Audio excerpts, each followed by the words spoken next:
Please subscribe the channel and press bell icon for notification. नमस्कार, बाजार अगले हफ्ते में आप सभी का स्वागत है। मैं हूं स्वाति रायना। इस शो में हम आपको बताएंगे बाजार में आज का पूरा हाल, साथ ही अगले हफ्ते अब आप क्या बना सकते हैं स्ट्रैटेजी। और आपकी अगले हफ्ते की तैयारी कराने के लिए हमारे साथ शो में शामिल हैं जी बिजनेस के मैनेजिंग एडिटर अनिल सिंह भी। अनिल जी, बहुत स्वागत है आपका शो में। साथ ही खास मेहमान करा दे परिचय, ट्रेड स्विफ्ट ब्रोकिंग के संदीप जैन हैं हमारे साथ आज शो में। संदीप जी, आपका भी बहुत स्वागत है। बातचीत करेंगे हमारे तमाम सहयोगियों से भी, लेकिन उससे पहले आज बाजार में कारोबार कैसा रहा उस पर सबसे पहले एक नजर डाल लेते हैं। तो हमने देखा कारोबारी हफ्ते के आखिरी दिन बाजार आज रिकॉर्ड ऊंचाई पर जाकर बंद हुए। सेंसेक्स 689 अंकों की उछाल के साथ 48,782 के लेवल पर बंद हुआ। वहीं निफ्टी भी 210 अंकों की बढ़त के साथ 14,347 के स्तर पर बंद हुआ। वहीं एफआईआईज और डीआईआईज का डेटा क्या कहता है, वहां पर एक नजर डालें तो एफआईआईज यानी विदेशी संस्थागत निवेशकों ने कैश मार्केट में करीब 6,030 करोड़ रुपए की आज खरीदारी की है। डीआईआईज यानी घरेलू संस्थागत निवेशकों ने करीब 2,373 करोड़ रुपए की बिकवाली की है।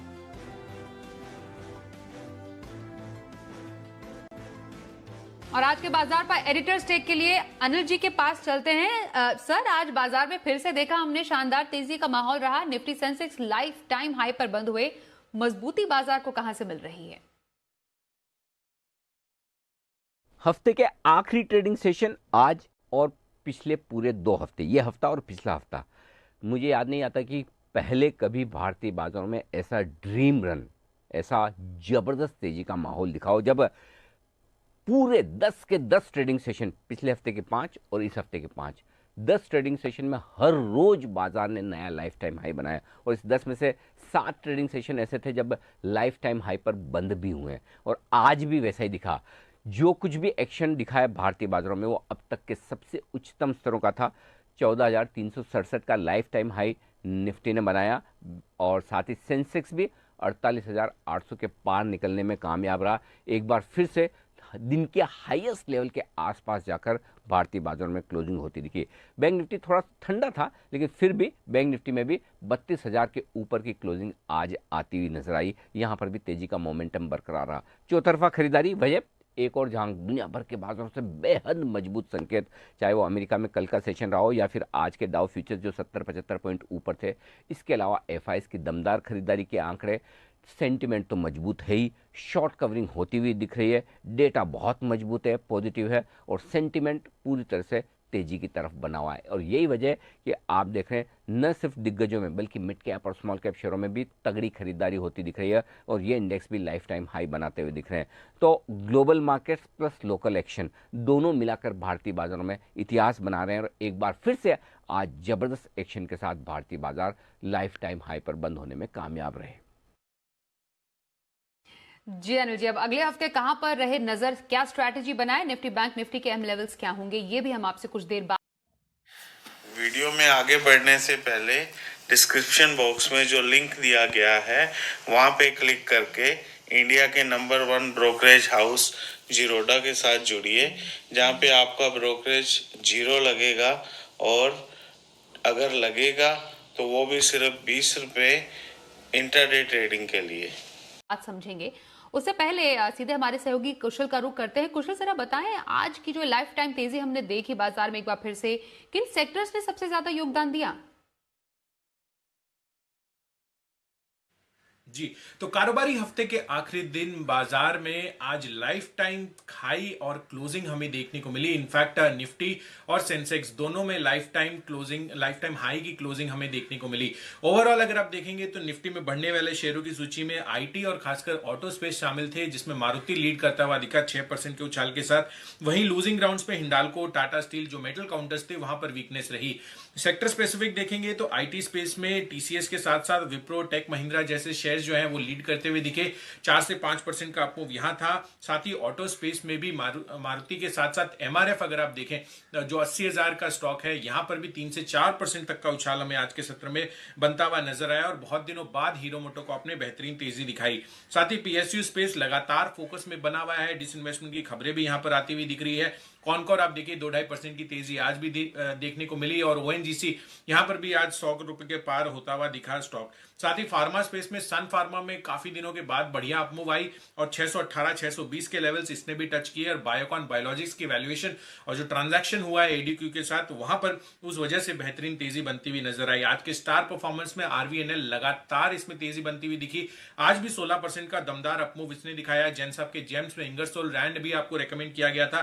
जे&के बैंक अपर सर्किट लगाता हुआ दिखा 10% का। साथ ही भारत रसायन बोर्ड बैठक बाईबैक पर बोर्ड बैठक अपडेट जो होना था उसकी वजह से 7-8% की तेजी यहां पर भी आती हुई नजर आई। और अंत में जी के hit calls fact Sumit ji ने आपको रेकमेंड किए थे, साथ ही मारुति पर भी जय ठक्कर का कॉल था, यहां पर भी शानदार तेजी आज के सत्र में बनती हुई दिखी।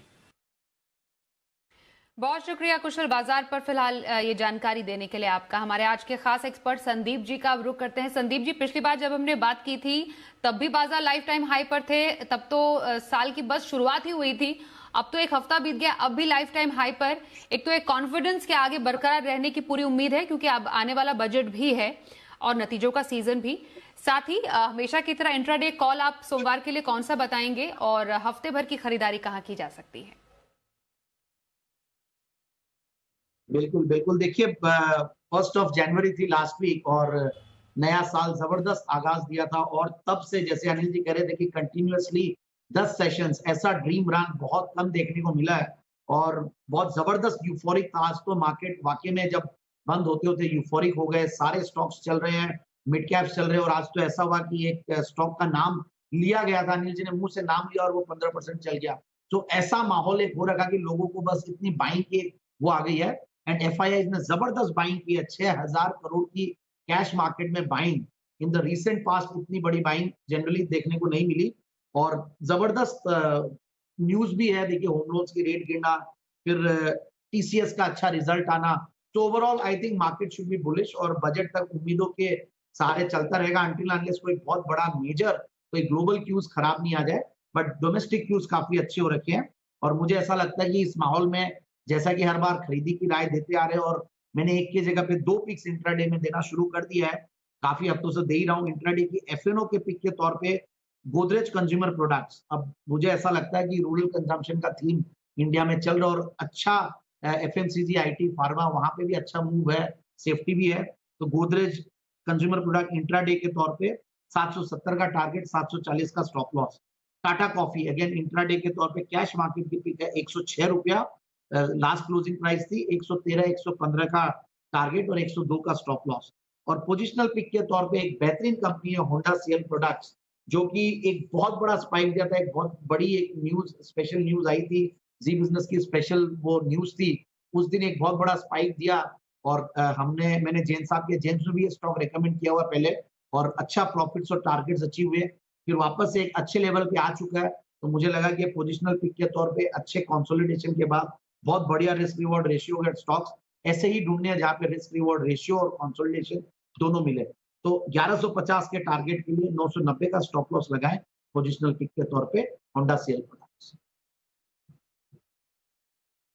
तो इंट्राडे 2 पिक संदीप जी की तरफ से गोदरेज कंज्यूमर और टाटा कॉफी में खरीदारी की सलाह और पोजिशनल व्यू होंडा सीएल में करने की सलाह उन्होंने दी है। बातचीत रहेगी जारी संदीप जी से। इस बीच कुछ खबरों का भी रुख कर लेते हैं। हमने देखा आज टीसीएस के नतीजे आए, बाजार बंद होने के बाद कैसे रहे नतीजे, सहयोगी कुशल से जानते हैं। कुशल, अनुमान के मुताबिक रहे टीसीएस के नतीजे या फिर उससे बेहतर? जी, तो टीसीएस के नंबर्स दमदार रहे हैं, और यहां पर कंपनी ने अगर आप Q3 की ग्रोथ देखें तो पिछले 9 साल में सबसे स्ट्रॉन्गेस्ट Q3 जो है इस कंपनी का रहा है ग्रोथ वाइज। यहां पर अगर आप देखें तो हमारा जो अनुमान था रेवेन्यू का वो करीब 41,410 करोड़ का था, उसके मुकाबले कंपनी ने 42,015 करोड़ की आय जो है वो घोषित की है। और अगर आप डॉलर आई टर्म्स में देखेंगे तो 5.1% की ग्रोथ कंपनी ने दिखाई है। हमारा अनुमान केवल 3.1% का था। यही नहीं, अगर आप कंपनी की ऑपरेटिंग मार्जिन्स भी देखें तो हमारा अनुमान 25.3% यानी कि मार्जिन्स पिछले तिमाही के मुकाबले घटने का था, पर उसके विपरीत कंपनी ने 40 बेसिस पॉइंट्स की बढ़त जो है ऑपरेटिंग मार्जिन में दिखाई है और 26.6% के मार्जिन्स इन्होंने रिपोर्ट किए हैं। साथ ही कंपनी का मुनाफा, हमारा अनुमान करीब करीब 8450 करोड़ का था, उसके मुकाबले कंपनी ने 8701 करोड़ का मुनाफा घोषित किया है। तो अपने आप में ओवरऑल हर पैरामीटर पे कंपनी ने बेहतरीन परफॉर्मेंस दी है। इनफैक्ट अगर आप कंपनी की कांस्टेंट करेंसी ग्रोथ देखेंगे तो 4.1% रही है। हमारा अनुमान केवल 2.5% की ग्रोथ का था। और कंपनी ने तीसरा अंतरिम डिविडेंड का भी ऐलान किया है 6 रुपए प्रति शेयर का, और साथ ही कंपनी की lowest ever employ attrition rate 7.6% पर आती हुई नजर आई है। Management Please subscribe the channel and press bell icon for notification.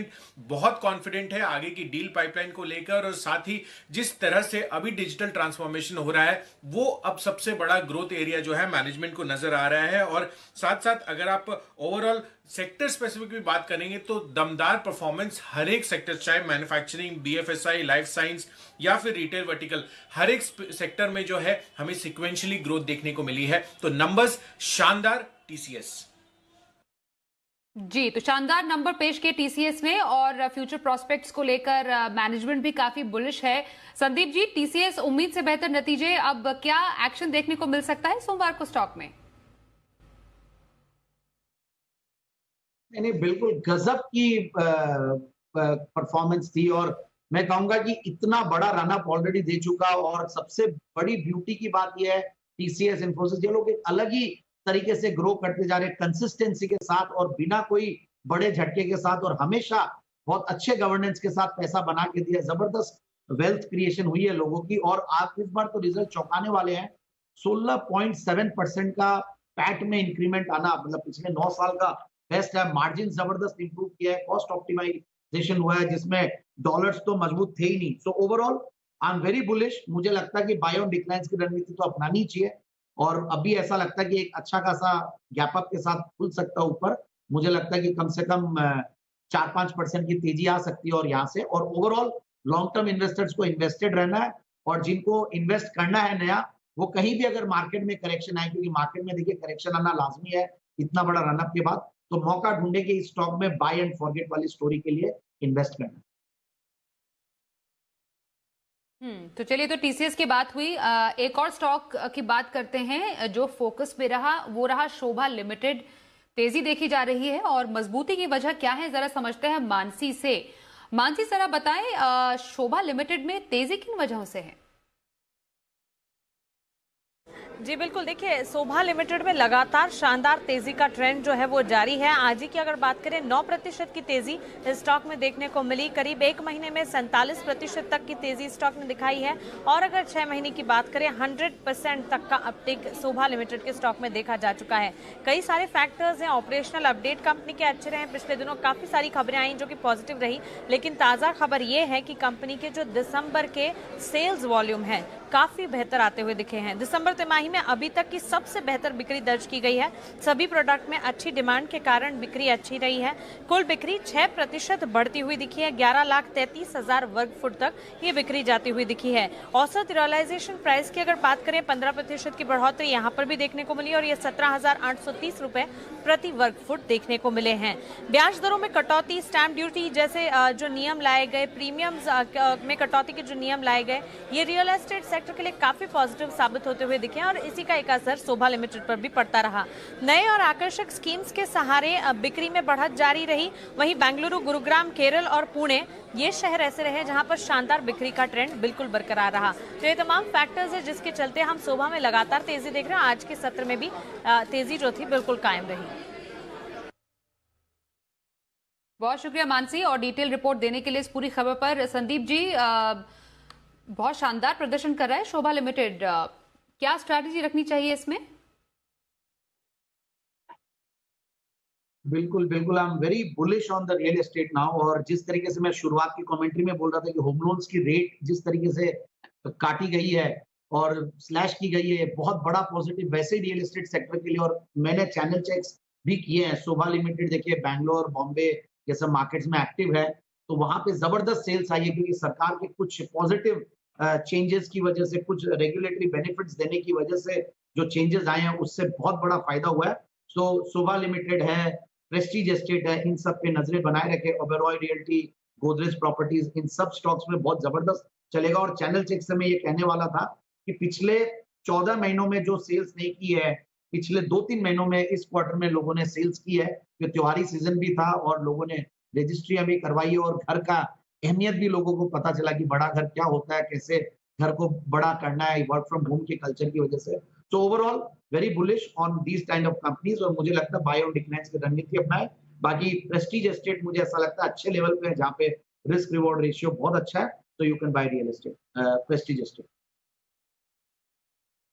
Okay, तो रियल एस्टेट स्पेस में प्रेस्टीज एस्टेट में खास तौर पर खरीदारी की सलाह दी है संदीप जी ने, और शोभा लिमिटेड पर भी वो काफी ज्यादा बुलिश है। आइए अब शो के खास Please subscribe the channel and press bell icon for notification. Segment Sharma ji के ऑप्शन को देखते हैं।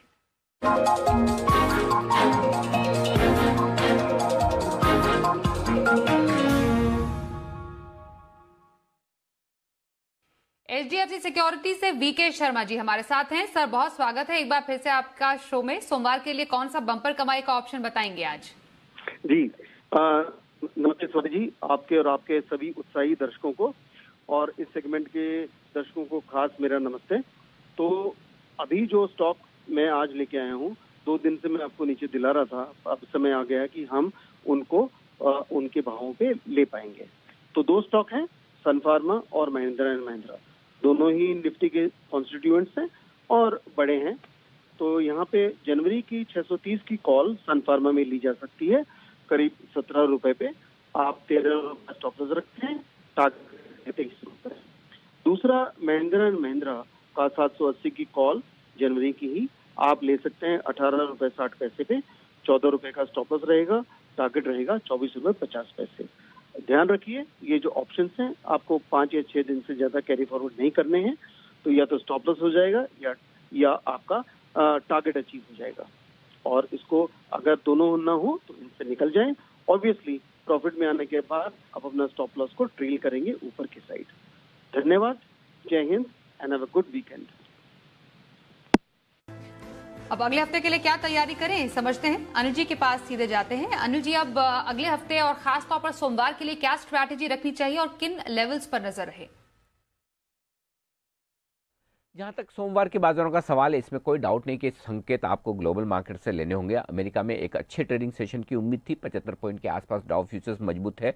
यूरोप मिला जुला सा कारोबार करता हुआ दिख रहा था, देखते हैं किस तरह का कारोबार वहां पर होता है और सोमवार सुबह डाउ फ्यूचर्स किस तरह का एक्शन दिखाते हैं। लेकिन धीमे धीमे बाजार की रेंज जो है वो ऊपर की तरफ शिफ्ट होती हुई दिख रही है और अब कल के लिए भारतीय बाजारों के लिए जो इंपॉर्टेंट सपोर्ट लेवल है वो 14,125 से 14,250 की रेंज में बनता हुआ दिखेगा। ये 125 पॉइंट की रेंज सोमवार के लिए आपके लिए मजबूत सपोर्ट का काम करेगी और ऊपरी स्तरों पर 14,500 की तरफ बढ़ने की तैयारी निफ्टी की हो सकती है। बैंक निफ्टी भी 31,700 31,900 इस 200 पॉइंट की रेंज में बेहद मजबूत सपोर्ट ले रहा है और ऊपरी स्तरों पर बैंक निफ्टी में 32,400 से 32,600 की रेंज है जहां तक जाने की कोशिश हो सकती है। मूड माहौल चुस्त दुरुस्त है, अनलेस कि कहीं कोई ऐसी ग्लोबल इवेंट आ जाए या अचानक से ग्लोबल मार्केट्स किसी वजह से थोड़ा करेक्शन दिखा दे, वो तो किसी को पता नहीं। अदरवाइज डेटा के लिहाज से देखें, खरीदारी के फ्लोज के लिहाज से देखें, एफआईज के या फिर सेंटिमेंट और ट्रेंड के लिहाज से देखें, तो ये सारे फैक्टर्स अभी भी इस बात की ओर इशारा करेंगे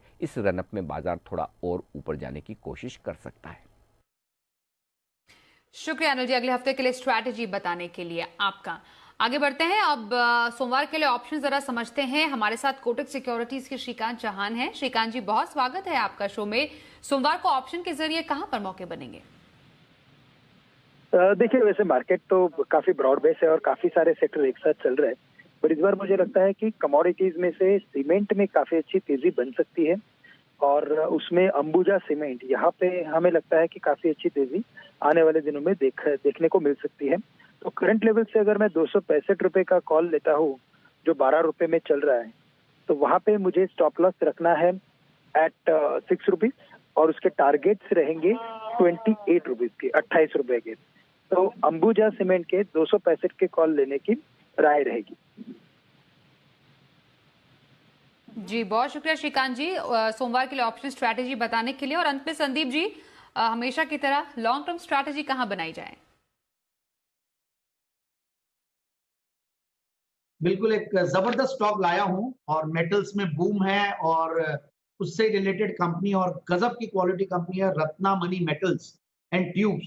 जबरदस्त कंपनी रेकमेंड किया था चैनल पे एसपीएल मिड कैप सेगमेंट में, वहां से हाइज बनाया, मतलब 1100-1200 के लेवल पे रेकमेंड करके ऊपर 1800 के लेवल्स बनाए और वापस से अब करेक्ट होके एक अच्छे लेवल पे आया है।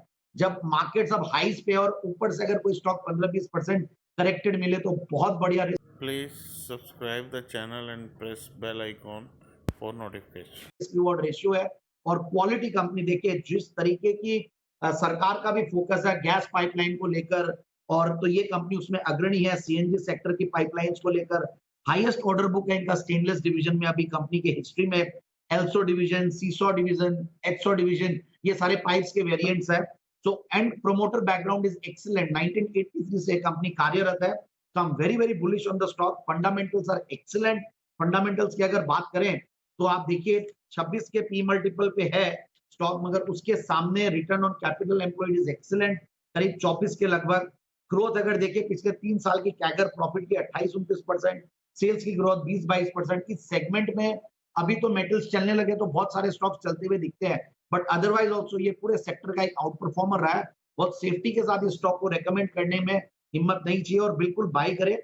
और मुझे ऐसा लगता है कि प्रोमोटर होल्डिंग स्ट्रॉन्ग होल्डिंग है, ऑलमोस्ट जीरो डेट कंपनी है और इन्होंने डेटर डेज को और बेहतर किया है। सो एफिशिएंसी लेवल्स अच्छी, फंडामेंटल्स अच्छे, टेक्निकली बहुत अच्छा, रिस्क रिवॉर्ड रेशियो बहुत अच्छा। तो I think one should really by the stock और यहाँ से ये आराम से मुझे लगता है 1890-1900 के टारगेट्स के लिए लिया जा सकता है।